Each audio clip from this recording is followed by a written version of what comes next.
معیشت کو جب آسمان سے اتارا تو برکت کو کھیتی اور بکریوں میں رکھ دیا. جب اللہ تعالیٰ نے معیشت کو آسمان سے اتارا تو برکت کو کھیتی اور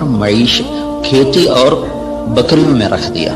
سعد بن معاذ رضی اللہ تعالیٰ عنہ تشریف لائے تو آپ نے دیکھا ان کے ہاتھوں پر وہ کسی چلانے کے نشان پڑے ہوئے تھے. تو آپ نے کہا سعد کیا ہے یہ؟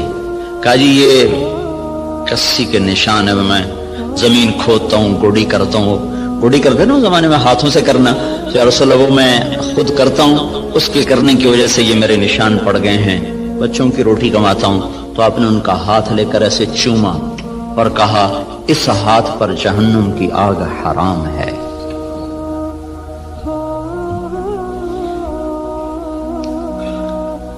تو آپ ایک بہت بڑے شعبے سے منسلک ہیں جو، اور اللہ تعالیٰ کے محبوب صلی اللہ علیہ وسلم کو باغ بہت پسند ہے. آپ اکثر جا کر انصار مدینہ کے باغ میں بیٹھا کرتے تھے. معاویہ رضی اللہ تعالیٰ عنہ سے کسی نے پوچھا، ایک بدو سے پوچھا تجھے کون سا مال پسند ہے؟ کہنے لگا چشمہ ہو عین خوارہ وعرض خرارہ، چشمہ ہو ابلتا ہوا، زمین ہو سرسبز، اور نعجۃ صفراء فی قطعۃ خضراء، یا بکریاں ہوں اور ساتھ سرسبز چراگاہ ہو، یا کھجوروں کا باغ ہو اور اس کی چھاؤں ہو. تو کہنے لگے اللہ کے بندے سونے چاندی کا تو نے ذکر ہی نہیں کیا. انہوں نے کہا امیر المومنین دفع کرو، یہ بھی کوئی چیز ہے، خرچ کرو تو ختم ہو جائیں، نہ کرو تو پتھر کی طرح پڑے رہیں. تو اللہ تعالیٰ کے محبوب صلی اللہ تعالی علیہ وسلم نے ان ہاتھوں کو چوما کہ ان پر جہنم کی آگ حرام ہے. اور معاویہ رضی اللہ تعالیٰ عنہ اتنی بڑی زراعت تھی کہ ان کے کھیت میں 5 لاکھ من گندم ہوتی تھی. جس زمانے میں یہ ایسی اقسام تیار نہیں ہوئی تھیں کہ جو ایکڑ میں 50 من ہو اور ایکڑ میں 60 من ہو. وہ ایک پرانی ہم نے بھی تھوڑی سی رکھی ہوئی ہے باپ دادے کی 591، وہ بس ہم اپنے کھانے کے لیے 2 ایکڑ کاش کر لیتے ہیں، 15-20 من ایک ایکڑ سے وہ ہوتی.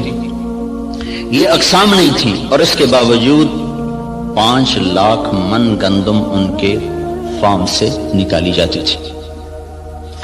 اور عمر رضی اللہ تعالیٰ عنہ جب خلیفہ بنے تو انہوں نے اپنے ساتھ تھوڑا بہت اپنا کام کرتے تھے. تو چلتے چلتے چلتے ان کی سالانہ جو آمدن تھی وہ 40,000 اونٹ تھے. 40,000 اونٹ عمر رضی اللہ تعالیٰ عنہ کے سارا سال وہ چراگاہوں میں چرتے رہتے تھے اور روزانہ 20 اونٹ ذبح کر کے مہمانوں کو کھلایا کرتے تھے. اور خود مہینے میں 1 دن گوشت کھاتے تھے، اپنی ذات کے لیے مہینے میں 1 دن گوشت، اور مہمانوں کے لیے روزانہ کا دستور تھا. 20 اونٹ روزانہ ذبح ہوتے تھے اور لوگوں کو کھلایا جاتا تھا. تو یہ تحقیق اور ریسرچ تو سب کچھ ہے اور بڑی جان بھی لگ رہی، اور خود ہم دیکھ رہے ہیں کہ ہماری 5 من کپاس ہوتی تھی اب وہی 30 من ہو رہی ہے، 35 من تک چلی جاتی ہے. ہماری 15-20 من گندم ہوتی تھی، وہ 60 من تک خود میرے اپنی زمین میں نکلی ہے. اوسط کے لحاظ سے تو نہیں، لیکن 2, 4, 10 ایکڑ ایسے ہر دفعہ دیکھے کہ 60 من تک گندم چلی گئی، 100 من تک مکی چلی گئی ہے. لیکن وہ جو ڈاکٹر صاحب نے بات کی تھی کہ ذلت تو ساتھ نہیں چھوڑ رہی، وہ تو اسی طرح چھائی ہوئی ہے. اتنی فراوانی کے باوجود ذلت سروں سے جا ہی نہیں رہی کہ اس کے لیے ایک اور نظام ہے، اس کے لیے اور اسباب ہیں. اس ریسرچ و تحقیق و تدقیق کے ساتھ ایک نظام اور ہے، وہ ہے اللہ اس کے رسول کی پسندیدہ ترتیب زندگی کو بھی سیکھنا اور اس کو بھی اپنی زندگی میں شامل کرنا اور اس کو لے کر ساری دنیا میں پھرنا. اس امت کا جو کام ہے وہ ساری دنیا کے انسانوں کو اللہ کا تعارف کروانا اور اللہ کے دین کی طرف بلانا ہے. وہ پہلو ہمارا بالکل خالی ہو گیا ہے. میں مکہ میں تھا تو مجھے ایک ملے، اس کے PhD تھے ارضیات کے. ایک جگہ کھانے پہ ان سے ملاقات، وہ مجھ سے کہنے لگے آپ کے پاکستان کی جو زمین ہے ساری دنیا میں ایسی زمین کسی ملک کے پاس نہیں ہے جو اللہ تعالیٰ نے قدرتی اس کے اندر صفات رکھی ہیں، دنیا کے کسی خطے میں یہ صفات موجود نہیں۔ میں نے کہا آپ کی بات درست ہے، لیکن ایک اور ہمیں وائرس لگ گیا ہے جس نے ہماری ہر شے کو برباد کر دیا ہے، وہ بددیانتی اور خیانت کا وائرس ہے جو جان نہیں چھوڑ رہا۔ امریکن سنڈی بھی مر گئی اور کپاس کے وائرس کا بھی علاج ہوگا۔ تو بیوٹی کپاس میں نے اس دفعہ 10 ایکڑ کاشت کی تجربے کے طور پر، جس پر سنڈی ویسے ہی نہیں آئی، وہ نہیں آئی، ہم نے 10 ایکڑ کاشت کیا تجربے کے طور پر، اس پر سارے سیزن میں کوئی سنڈی کا اٹیک نہیں ہوا سوائے لشکری سنڈی کے۔ تو وائرس کو بھی کنٹرول ہو گیا، سنڈیاں بھی کنٹرول ہو گئیں، لیکن یہ جو بددیانتی کا وائرس لگا ہے یہ مصیبت خانہ بڑھتا ہی جا رہا ہے، بڑھتا ہی جا رہا ہے۔ جب تک یہ اندر سے نہیں نکلے گا اللہ تعالیٰ کی نظروں سے ہم گرتے رہیں گے، گرتے رہیں گے، گرتے رہیں گے۔ کہ محبوب پاک صلی اللہ تعالی علیہ وسلم کا ارشاد ہے اذا اتخذ الفیء دولا، جب میری امت میں حکومت کے افسران بددیانت ہو جائیں گے اور حکومت کے خزانے کو خود لوٹنا شروع کر دیں گے، والامانۃ مغنما، اور عوام الناس بھی بددیانت ہو جائیں گے، جس کے پاس امانت رکھی جائے گی وہ کھا جائے گا، والزکاۃ مغرما، اور مالدار لوگ بخیل ہو جائیں گے اور زکوٰۃ دینا چھوڑ دیں گے، وتعلم لغیر الدین، اور جب میری امت کے علماء کا رخ اللہ کی طرف بڑھنے کی بجائے بادشاہوں کی طرف بڑھنا شروع ہو جائے گا اور علم دین کو اللہ کی بجائے دنیا کے لیے حاصل کیا جانے لگے گا، وَأَطَاعَ الرَّجُلُ زَوْجَتَهُ، اور لوگ بیویوں کے فرما بردار ہو جائیں گے، وَعَقَّ أُمَّهُ، اور ماؤں کے نافرمان ہو جائیں گے، اور ادنا صدیقہ، دوست کو دیکھ کر باہیں پھیلا کر گلے سے لگائیں گے، وَأَقْصَى أَبَاهُ، باپ کو دیکھ کر ان کو دھکا دے کے راستے سے ہٹا دیں گے، وَصَادَ الْقَبِيلَةَ فَاسِقُهُمْ، قبیلے کا سردار نافرمان ہوگا، وَأُكْرِمَ الرَّجُلُ مَخَافَةَ شَرِّهِ، ایک دوسرے کو اکرام کر کے بھی آپس میں بغض رکھا ہوا ہوگا، مسکرا کر بھی ملنا ہوگا، اندر میں نفرت بھی ہوگی، ایک دوسرے کے شر سے بچنے کی ہر ایک کی نیت ہوگی، وَكَانَ رَئِيسُ الْقَوْمِ أَرْذَلَهُمْ، بڑے بڑے کلیدی عہدوں پر نکمے لوگوں کو بٹھا دیا جائے گا، نااہل لوگوں کو بٹھا دیا جائے گا، وارتفعت الاصوات فی المساجد، مسجدوں میں لڑائیاں شروع ہو جائیں گی اور فرقہ واریت کی آگ بھڑک اٹھے گی، وظہرت القینات والمعازف، اور گانے والیاں معزز اور محترم ہو جائیں گی اور گانے والیاں عام ہو جائیں گی، اور موسیقی چاروں طرف پھیل جائے گی اور موسیقی کے آلات ہر طرف عام ہو جائیں گے، وشربت الخمور، اور شراب عام ہو جائے گی، ولبس الحریر، اور مالدار لوگ مرد ریشم استعمال کریں گے، ولان آخر هذه الامت اولها، اور اس امت کے آج کے لوگ پہلے لوگوں کو جاہل، ان پڑھ، اس قسم کے القابات سے نوازیں گے۔ جب میری امت میں یہ سب کچھ ہوگا، جب یہ سب کچھ ہوگا تو پھر کوئی دوا کارگر نہیں، کوئی طبیب کارگر نہیں، کوئی تدبیر سرے نہ پہنچے گی۔ پھر کیا ہوگا؟ فَلْيَرْتَقِبُوا عِنْدَ ذَلِكَ رِيحًا حَمْرَاء وَزَلْزَلَةً وَمَسًّا وَقَذْفًا وَخَسْفًا وَآيَاتٍ مُتَتَابِعَاتٍ، پھر میری امت پر زلزلے آئیں گے، پھر میری امت پر ہوائیں پاگل بن کے ٹوٹ پڑیں گی، پھر ان کو زمین میں دھنسا دیا جائے گا، پھر ان پر پتھروں کی بارش ہوگی، پھر ان پر اوپر نیچے عذاب کے کوڑے برسیں گے، اس طرح عذاب آئیں گے جیسے تسبیح ٹوٹ جائے اور اس کے دانے ٹپ ٹپ ٹپ گرتے ہیں، ایسے اوپر نیچے اللہ کی طرف سے تنبیہات کا ایک نظام چلے گا۔ جب تک ان برائیوں سے یہ نکلیں گے نہیں، اس وقت تک انہیں کوئی اللہ کے ہاں عزت نہیں دلا سکتا، نہ یہ دنیا بنا سکتے نہ یہ آخرت بنا سکتے۔ کافر اور ہم میں فرق ہے، وہ جو مرضی کریں، اگر وہ دنیا کے اسباب کو